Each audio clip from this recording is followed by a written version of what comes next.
This channel does not promote any violent, harmful, or illegal activities. All content provided by this channel is meant for an educational purpose only. বাম শূন্য, কংগ্রেস শূন্য, হুমায়ুন শূন্য, ৩ শূন্য মিলে মহাশূন্য।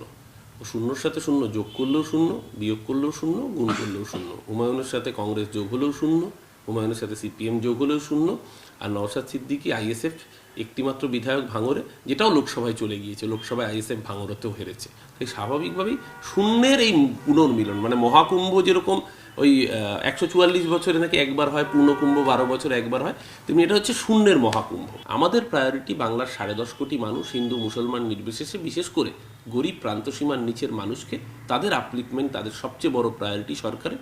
সেই জায়গায় দাঁড়িয়ে সরকার তার সামাজিক সুরক্ষার প্রকল্পগুলো দিয়ে বাংলার প্রান্তিক মানুষের পাশে থাকবে।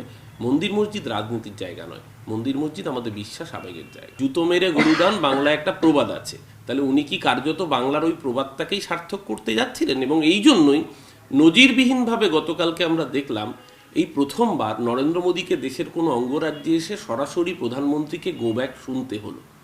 পার্লামেন্টে ওনাকে ভোটচোর গদিচোর শুনতে হচ্ছে, সেটাও 11 বছর পরে।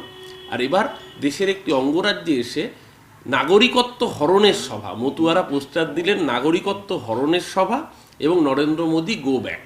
দেখুন, তৃণমূল কংগ্রেসে মানুষ ভোট দেয় মমতাদির ছবি দেখে, দলের জোড়াফুল সিম্বল দেখে, আর অভিষেক বন্দ্যোপাধ্যায়ের সংগঠনে ভোটটা হয়। সুতরাং ব্যক্তি ইন্ডিভিজুয়াল, তার যদি সেই ক্ষমতাই থাকতো, অনেক ব্যক্তি, অনেক ইন্ডিভিজুয়াল তৃণমূল ছেড়ে চলে গিয়েছেন, তারা কেউ কিন্তু টিকে থাকতে পারেননি। আপনারা দেখে নেবেন, এর সাম্প্রতিকতম উদাহরণের তালিকায় নাম যুক্ত হবে হুমায়ুন কবিরের। যারা তৃণমূল ছেড়ে গেছেন, পেছন থেকে যেই মুহূর্তে মমতাদির ছবি আর জোড়াফুল সিম্বলটা চলে যাবে, অভিষেক ব্যানার্জির সাংগঠনিক দক্ষতার জায়গাটুকু সরে যাবে, সেই মুহূর্তেই আবার পুনর্মূষিক ও ভব হতে হবে।